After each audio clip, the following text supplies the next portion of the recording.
tenemos el privilegio de recibir a Gerardo Molina. Él es uno de los mayores expertos en el mundo del marketing deportivo. El gurú del marketing deportivo lo han llamado, así que tenemos una charla entretenidísima para todos ustedes. Gracias, Gerardo, por atendernos estos minutos. ¿Cómo te va? ¿Cómo te encuentras? ¿Cómo te ha tratado la emergencia? Bienvenido. Eh, Como te decía, digamos, puntualmente, bueno, un poco, sinceramente, digamos, preocupados, ¿no? Porque por la sencilla razón de que, bueno, esto ha sido realmente una gran sorpresa, más allá de algunas previsiones que se venían, digamos, dando en algunos países, es decir, creo que nadie, digamos, imaginó la magnitud de esta pandemia, bien llamada pandemia, ¿no? Evidentemente sí que hemos tenido otros tipos de virus y los hemos transitado, como el SARS, como virus puntualmente que nos han hecho también, que existen también hoy, pero y que dejan también tantos muertos y tantas secuelas de muertos, pero que están más focalizados en ciertos países y no en otros. Esto es algo, digamos, global que nos ha afectado a todos y obviamente la industria deportiva no ha quedado exenta de esta problemática, con lo cual puntualmente lo que hoy estamos viendo es un estado en el cual hay que tener un equilibrio y volver a trazar las estrategias de marketing desde las empresas y también reenfocarse desde los gobiernos sobre de qué manera, de alguna manera, hacer frente a este gran problema que en algunos países está recién llegando, ¿no? En algunos se está yendo, en otros está llegando. Evidentemente, no habiendo, digamos, vacuna, realmente tendría que haber algún tema de corte climático o demás. No soy especialista en este punto, pero realmente muy, muy, muy, muy, digamos, preocupado porque en realidad no es bueno cuando uno trabaja en el marketing deportivo y busca generar nuevas experiencias y busca generar, digamos, felicidad en la gente y que los fans estén más contentos, los hinchas y demás, y los que les encanta el deporte, ver que puntualmente uno tiene que estar todos los días, lamentablemente, ¿no? Contando fallecimientos y contando contagios y todo el mundo, eh, digamos, vamos a decir la palabra, encerrados, porque de alguna manera uno siente que pierde la libertad al no poder salir de la casa, por más que uno sabe que tiene que tomar esa prevención, ¿no? No deja de ser una falta de libertad obligada, ¿no? En algunos países, ¿no? Que creen que esa es la manera En de... toda nuestra región, al menos. Exacto, en toda nuestra región el sistema de salud es totalmente deficitario, entonces, como también las confederaciones y las federaciones en general también son deficitarias, y tenemos un esquema que en realidad no trabaja ni en la región en equipo, si vamos a hablar en términos deportivos, ni en el país se trabaja en equipo. En los países hay una gran división entre lo público y lo privado, hay una grieta ahí, y a nivel regional no hay ni siquiera ni desde el Mercosur, en el caso de estas zonas del planeta, ni reunión de líderes por este tema. Es decir, es una cosa insólita comparada con el deporte, cómo no se trabaja esta problemática tan grande en equipo, ¿no? Es una falta de trabajo en equipo para afrontar una pandemia que es común a todos, que es con el mismo virus, y que viene con mayor o menor potencia, pero que de alguna manera afecta no solamente la salud, sino algo muy importante que no se puede dejar de lado, que es la economía, ¿no? Es decir, la economía, digamos, no la economía pensada desde el ámbito del consumo y del correr capitalista, del mercado capitalista de la oferta y la demanda, sino desde la propia calidad de vida y de mucha gente, puntualmente, el hecho de hasta de poder, digamos, llevar el alimento a su casa, ¿no? Porque tengamos en cuenta que el confinamiento, por achatar la famosa curva para que no haya más, digamos, muertos en la intención de extender los plazos para que la gente vaya a sus trabajos físicamente, lo que está trayendo es una retracción no solamente del consumo, sino una retracción y una economía que cada vez se ve menos sustentable en el tiempo para poder hacer este modelo digamos, de reclusión, por lo menos permanente, o yo diría que por los cálculos que hicimos en la empresa y que estamos haciendo chequeando con muchas compañías, es un sistema que no resiste ni siquiera 60 días más. En el caso de la Argentina lleva ya un tiempo largo y se sigue extendiendo el tema de una manera muy rígida, y esto hace que las industrias hoy estén, la deportiva por lo menos digamos, específicamente, esté cada vez más, digamos, cada vez más hundida, ¿no? Digamos, cada vez más, digamos, endeble.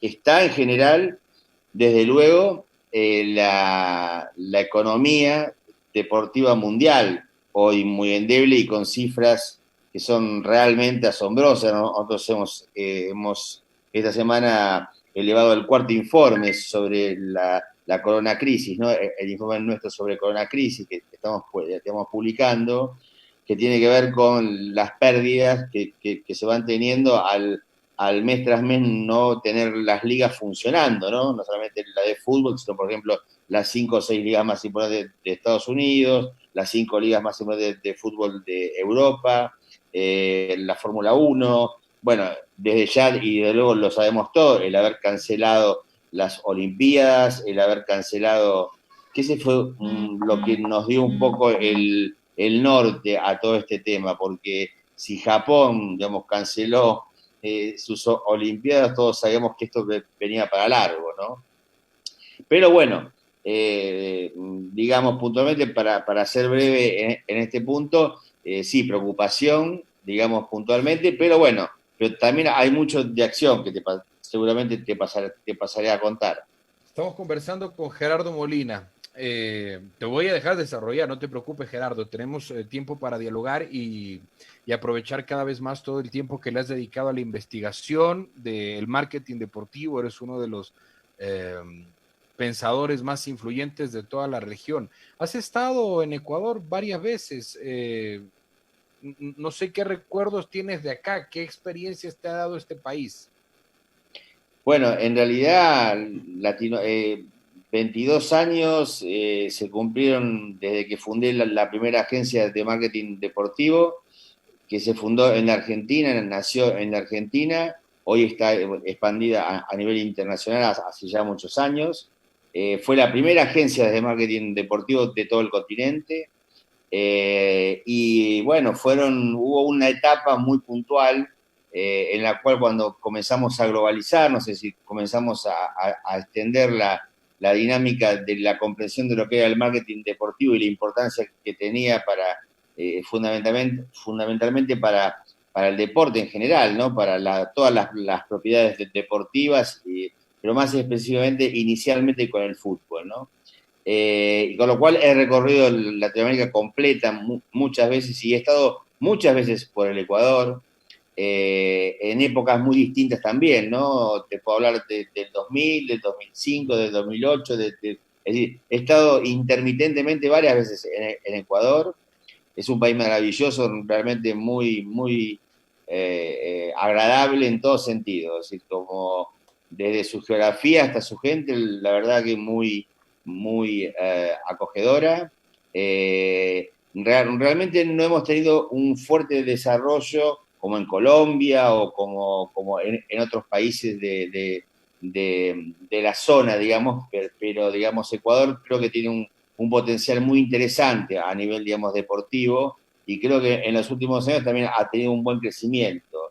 Lo que sí que, bueno, mientras estuvimos incluso asesorando en su momento, recuerdo a la federación, y estuvimos también trabajando con algunas conferencias, he estado en la Universidad de las Américas, en donde, bueno, se me ha reconocido allí con un cargo emérito, así que tengo muy buenos recuerdos de Ecuador, y bueno, espero volver, por supuesto, ¿no? No, que así sea, por supuesto. Ganamos mucho con tus reflexiones. Creo que este libro lo editaste aquí. Eh, no sé si te recordarás de esta obra. Sí, Marketing deportivo, el poder del marketing deportivo, pasión y dinero. Este lo sí, editaste en sí. Ecuador, ¿no? No, no sé si en Ecuador, pero sí es uno de mis libros. Sí. Ajá. Ese libro tiene tres ediciones. Ese, Ya, entiendo. ese libro tiene tres ediciones. Tuvo dos ampliaciones más en España. Es decir, es un libro que tiene tres ediciones. Tiene una inicial, una segunda ampliada y una tercera ampliada. Es decir, la última creo que fue el año pasado, que se amplió con un anexo importante y quedó de un volumen muy importante ese libro, porque, digamos, fuimos ampliando algunos conceptos que en casi, creo que desde la primera salida del libro, calculo que debe ser por lo menos 10 años, hasta que me pidieron si me parecía hacer una revisión y una ampliación. Yo estuve de acuerdo porque, digamos, no solo lo he hecho con ese libro, sino con varios, ¿no? Bueno, en realidad son 16 libros para 17 libros que he escrito de la materia, de los cuales hay tres que han tenido revisión y uno que ha sido marketing deportivo, el negocio del deporte y sus claves, que bueno, que ha sido un bestseller que realmente ha tenido, bueno, una repercusión internacional y sigue siendo hasta ahora un poco referente en la industria, ¿no? Sigue vivo después de muchos años, ¿no? Hay uno que es excelente, lo tengo por acá, El fin del deporte. Ese te lo editó Paidós. El fin del deporte, Este, Paidós, sí, sí, sí, este se lo hizo con Paidós. exactamente. Este ya es Sí, una primera revisión de lo que tiene que ver con las grandes industrias, porque este libro no lo escribiste ayer, lo escribiste ya hace muchos años, 2007, pero ya estaba el reconocimiento de la influencia de las grandes industrias norteamericanas del entretenimiento. Se había encontrado ya la esencia del potencial de lo que era el Super Bowl, de lo que era el Roland Garros, de lo que era el Wimbledon, lo que significaba para la sociedad la Fórmula 1. Y a partir de estos análisis, de estos estudios, es que se revoluciona esta idea del marketing deportivo, que es una de las materias que más rápidamente se dinamiza actualmente en la industria del deporte, del entretenimiento en general. exacto, exacto. Sí, digamos, son libros desde el primero al último, digamos, sí han pasado prácticamente unos 20 años, ¿no? Sí, realmente eh, la evolución del deporte en industria cada vez se fue profundizando más. Es decir, desde comienzos del 2000, para poner una fecha que fue clave, que empujó muchísimo toda la industria, el hecho de la aparición de los medios de comunicación con una impronta empujada por todo el motor de Internet, la globalización, los medios masivos de comunicación ya, digamos, tomando una nueva, digamos, metodología internacional en cuanto a la cobertura de todos los eventos deportivos, la transmisión que tenemos hoy, por ejemplo, de casi todas las ligas por los 3, 4, 5, 6 canales que se tienen entre ESPN, Fox, Claro. DirecTV, bueno, y cadenas como Claro, Tigo y demás a nivel Latinoamérica, en Europa del mismo modo. Entonces, esto ha llevado a que el cambio de percepción en cuanto a las audiencias, en cuanto a los fans, en cuanto a los mismos jugadores, haya también cambiado muchísimo, ¿no? Es decir, la dinámica del deporte es otra. Hoy creo que la percepción y la realidad se acercan muchísimo a un nuevo espacio de comprensión en donde ha cambiado prácticamente con el trabajo del marketing deportivo la relación de todas las propiedades deportivas con las marcas, ¿no? Hoy un patrocinio deportivo es concebido totalmente diferente a cómo era concebido hace una década, por ejemplo, atrás, o 2 décadas atrás. Es decir, la reconversión es muy importante. Y el segundo punto, digamos, el segundo eje, digamos, central, es evidentemente todo lo que es la tecnología, evidentemente todo lo que implica la tecnología en sí aplicada al deporte, como la tecnología a través de redes sociales, ¿sí? Porque no tenemos que confundir tecnología con redes sociales, ¿sí?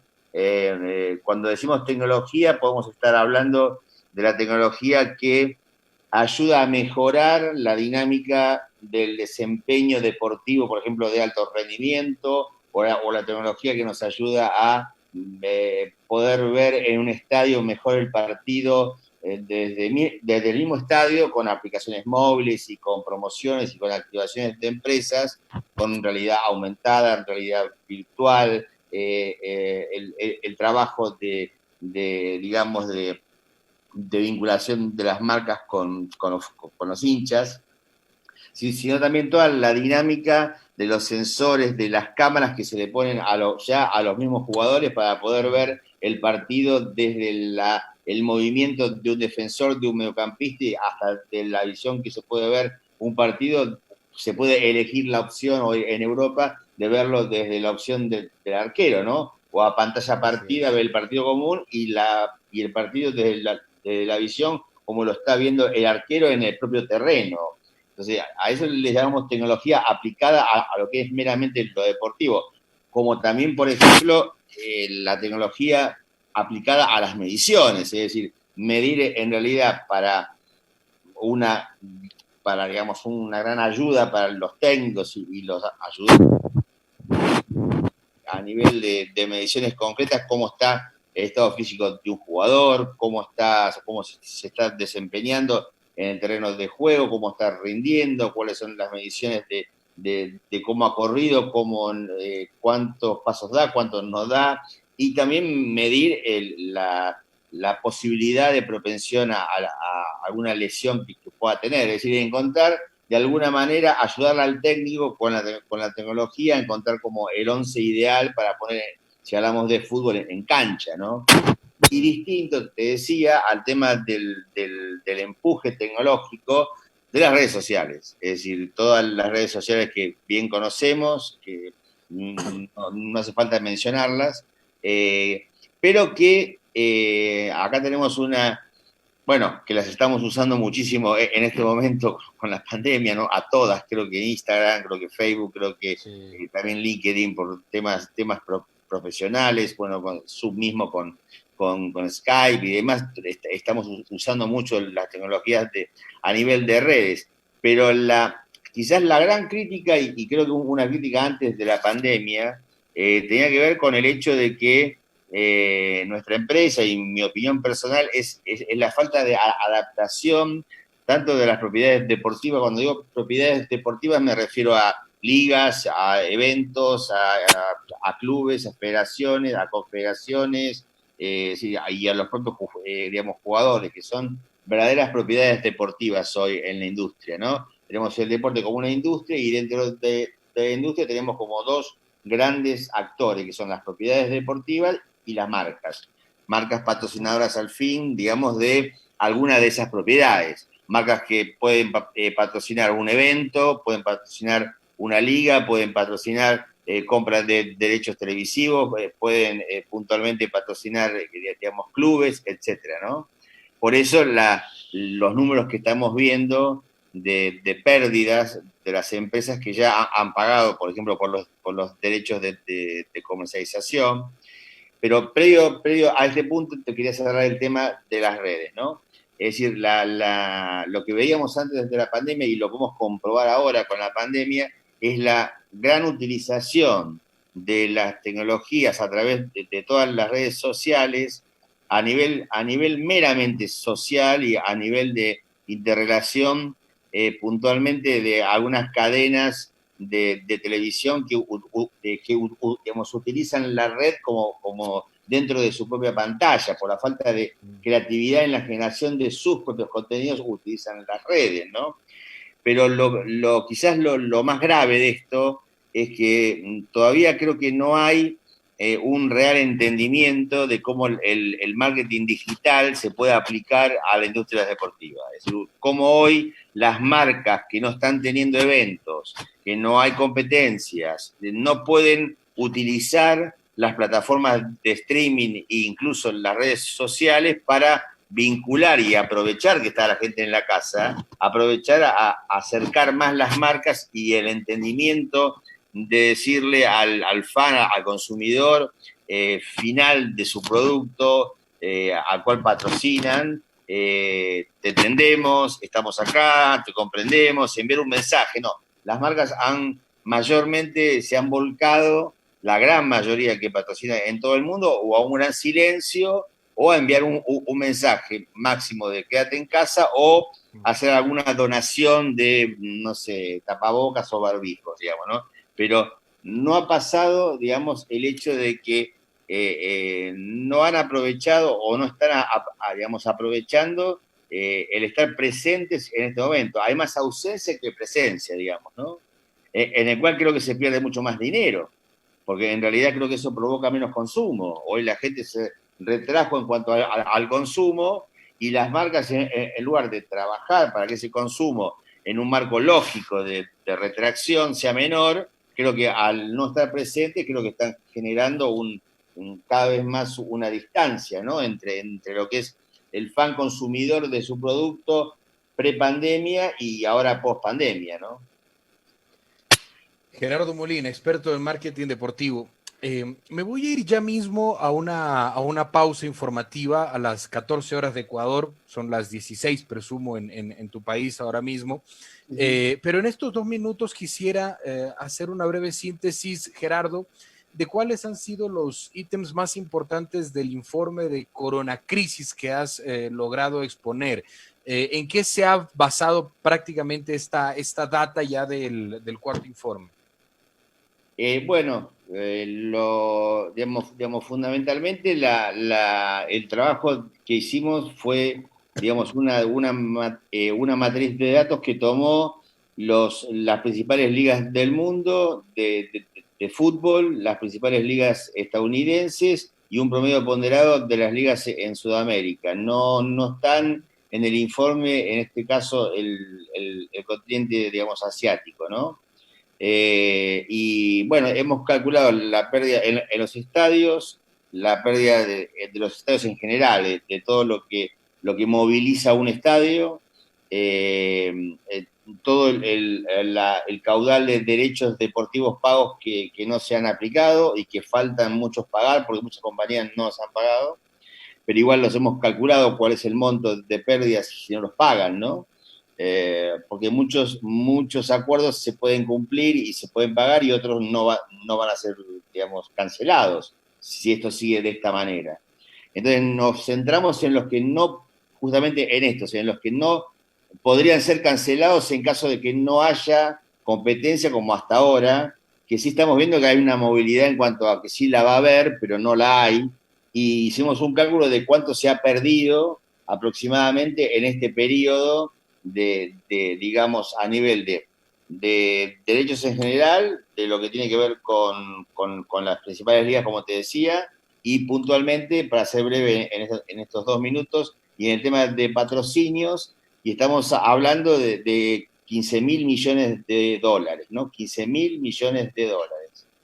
De esos 15.000 millones de dólares tenés casi 85.000 millones que son en patrocinios, en patrocinios, que se caerían, ¿no? O que deberían ser renegociados. Pero el promedio ponderado de la masa, sin contar, obviamente, ¿no? Sin contar sueldos, jugadores, personal administrativo,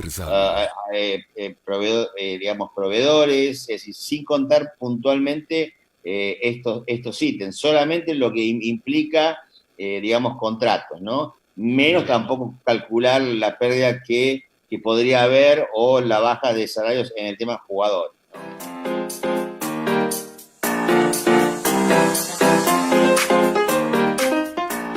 Segunda y última parte de esta conversación entretenida que estamos teniendo con el gurú del marketing deportivo, Gerardo Molina. Nos recibe desde desde Argentina, desde su casa. Déjanos ver tu camiseta, qué Ah, original. la camiseta es mi último libro, digamos, Ah, que es el libro, es Netflix, los secretos los secretos de la estructura del imperio, digamos, es la tapa del libro. Es decir, la tapa del libro. la remera es la tapa del libro que en realidad aparece como, digamos, una N de Netflix como lamentablemente usando de alfombra a Blockbuster, ¿no? Digamos, que fue a quien realmente destronó de nuestros hábitos y costumbres, que era ir a buscar el cassette, ¿no? Al local. Y realmente en el nuevo modelo Netflix, increíblemente lo que nadie esperaba, ¿no? Que una cadena tan poderosa como Blockbuster fuera devastada en tan poco tiempo. Y puntualmente, bueno, lo que cuenta el libro no es solamente eso, sino cuenta un poco cómo nace Netflix. Puntualmente cuenta la estructura económica y la visión que tuvieron, y que por lógica, evidentemente por su lógica empresarial, totalmente contraria en cuanto a modelos de negocios, evidentemente Blockbuster se iba a ver mínimamente dañada, lo que terminó siendo realmente finalmente un cierre absoluto de la compañía, ¿no? Es decir, se la deglutió completa, digamos, ¿no? Pero es un caso de excepción porque la mayoría de mis libros, todos mis libros, que son, ¿no?, 16 libros, solamente fuera de marketing deportivo, digamos, tengo tres, que es uno es Silogo, que es sobre marca país y publicidad.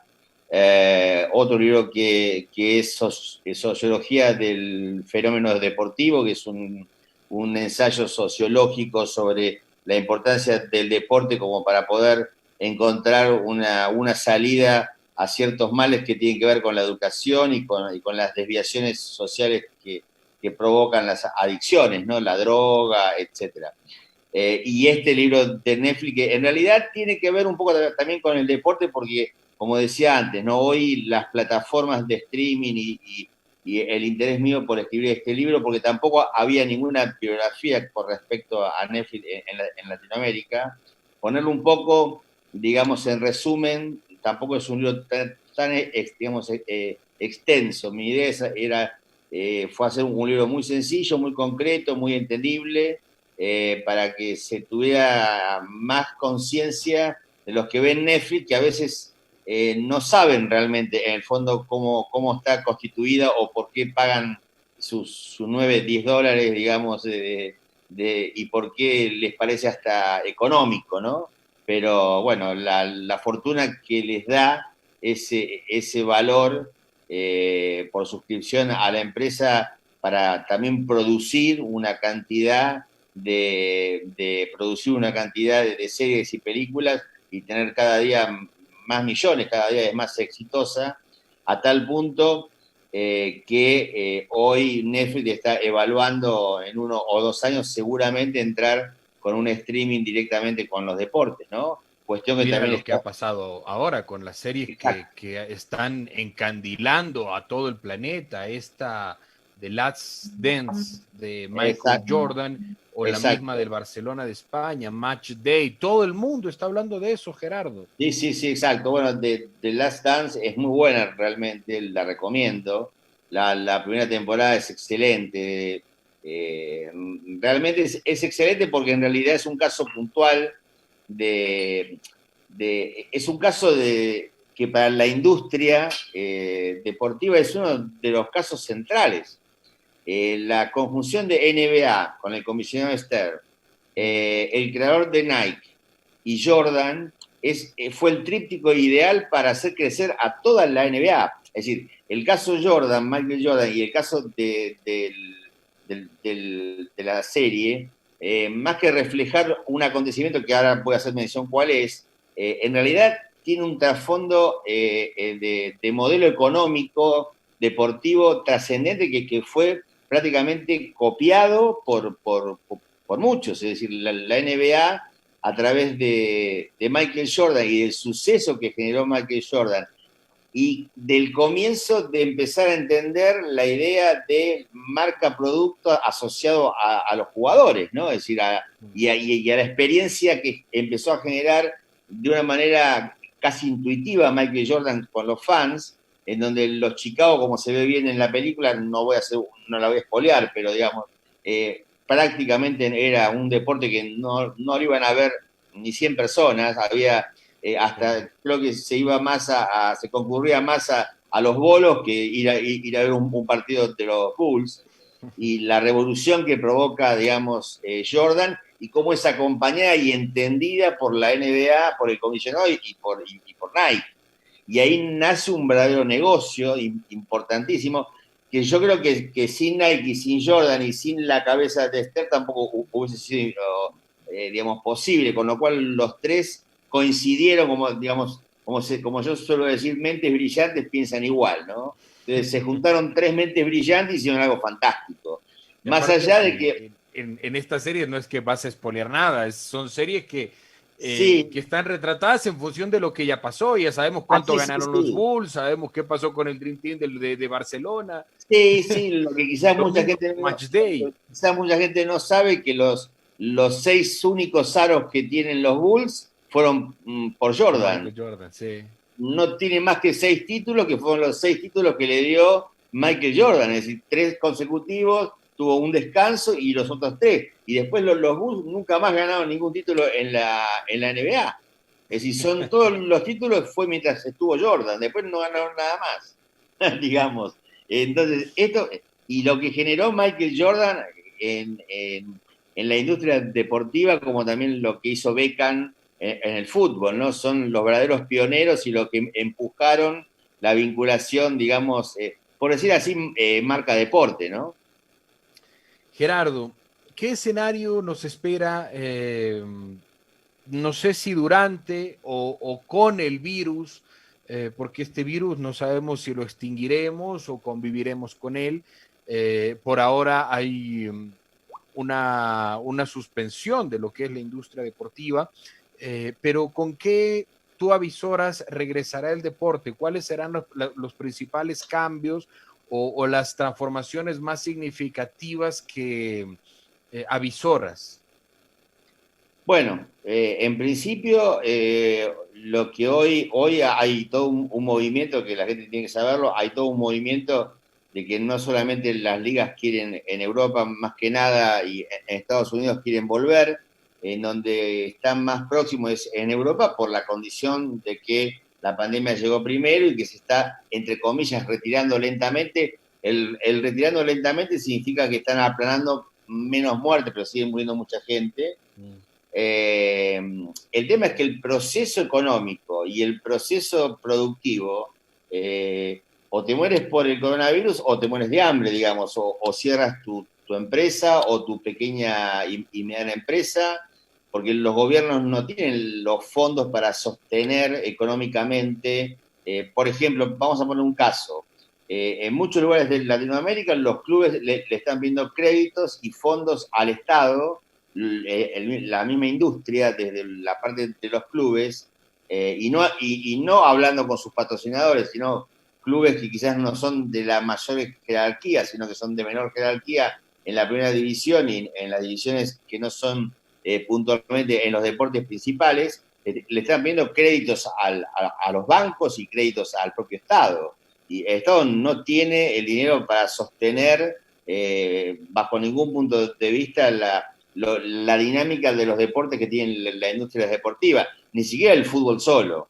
Pero acá no es fútbol solo, porque si fuera el fútbol solo, quizás podríamos hablar desde un punto de vista diferente. Son muchos los deportes y mucho el arco deportivo que hay que sostener. Yo creo que en realidad ya, bueno, Alemania ha vuelto a los entrenamientos, el Barcelona también lo ha hecho, ya el primer ministro de Italia esta semana próxima, creo que sobre este fin de semana y la semana próxima vuelve Italia, es decir, y ya está casi también volviendo no solamente el Barça, sino otros equipos más de España.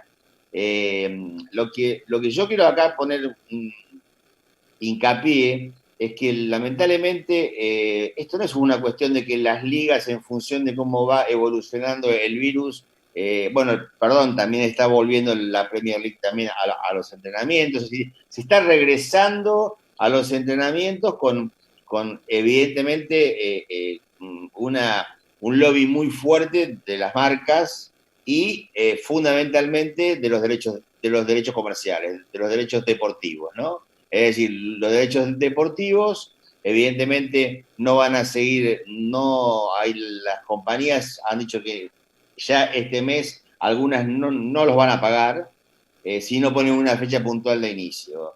Entonces, esto de pedir adelantos para que cuando se vaya la pandemia te puedan abonar, está siendo cada vez más difícil de que sea una realidad.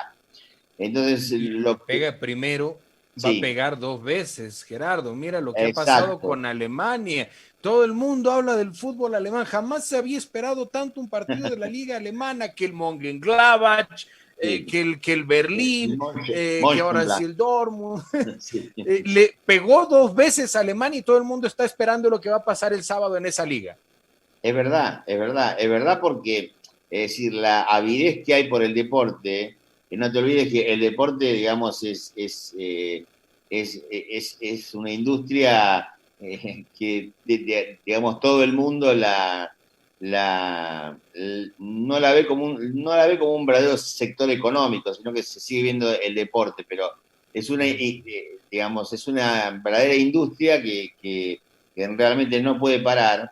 Y también nosotros nos hemos hecho como medio hinchas y fan globales de los deportes, porque en realidad, si bien podemos tener nuestro equipo de fútbol o de cualquier disciplina, nos gusta ver buen fútbol, nos gusta ver a los grandes equipos mundiales de Inglaterra, de España si es fútbol, o si es el tenis, nos gusta ver si uno prefiere por Federer o por algún compatriota de su país, pero le gusta ver los grandes eventos, es decir, en realidad amamos las propiedades deportivas cada vez más. ¿Por qué? Porque lo que te comentaba antes, es tan global hoy el deporte y el acceso y lo que las tecnologías te permiten, que es ver los partidos en el tiempo que tú quieras, por donde tú quieras, de manera móvil, en cualquier horario, las repeticiones, es tal el bagaje de tecnología que hace que no te pierdas nada, que todo quede grabado, que todo quede sintonizado en tu propio tiempo, ¿no? Existía siempre y existió en los horarios de partido poner un partido en prime time, digamos, ¿no? Hoy casi te diré que sí sigue siendo, digamos, importante, porque no es que la tecnología va a reemplazar a los medios de comunicación, no abono por esa estrategia, creo que no va a ser así.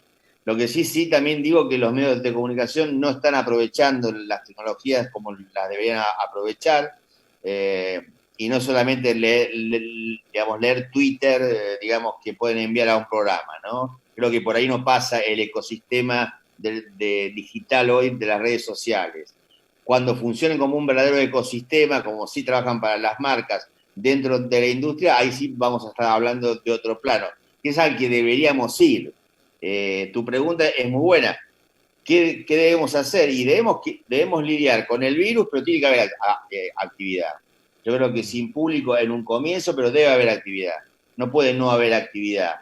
Es decir, yo creo que encontrar, aquí veo también, sí debe haber actividad con protocolos muy concretos, muy precisos, muy verificables, con las medidas totalmente de control extremadas al máximo, pero también hay una ausencia, lo que te decía antes, de que los verdaderos entes de control estén de alguna manera, digamos, propiciando esto, ¿no? Porque en realidad Inglaterra va por un lado, España va por el otro, Alemania va por el otro, en Latinoamérica se está hablando de que directamente no va a haber hasta el año que viene ningún tipo de evento masivo, no solamente fútbol, sino ningún evento masivo de ninguna clase hasta fin de año se está hablando. Entonces, son realidades muy distintas que no están legisladas, no están reguladas por la FIFA o por la Conmebol, no están reguladas, digamos, y creo que sí deberían estar reguladas, como tener un protocolo común, por ejemplo, ¿no?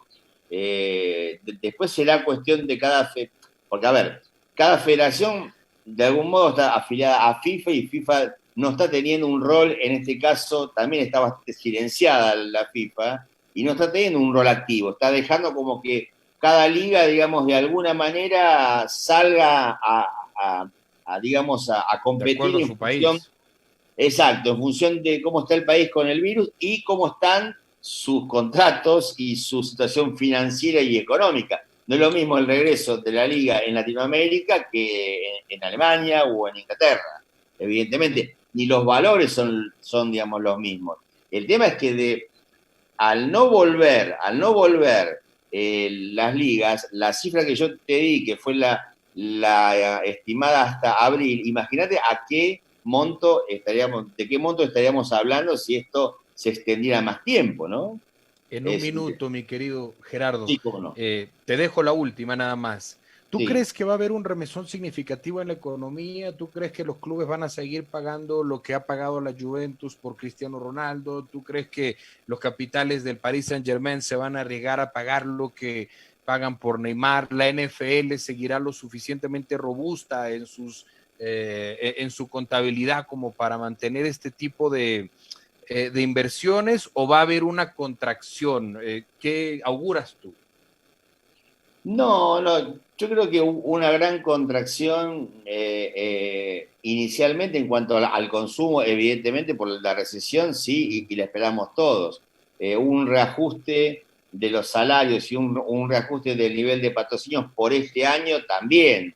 Lo que sí creo es que la regulación del mercado se fija sola, no hay una pauta puntual. Es decir, a ver, lo que se ha pagado por Cristiano o por Neymar o lo que vale Messi es realmente lo que realmente es la percepción de lo que el mercado marca en función del desempeño del jugador y de lo que puntualmente rinde en un equipo el valor digamos que tiene.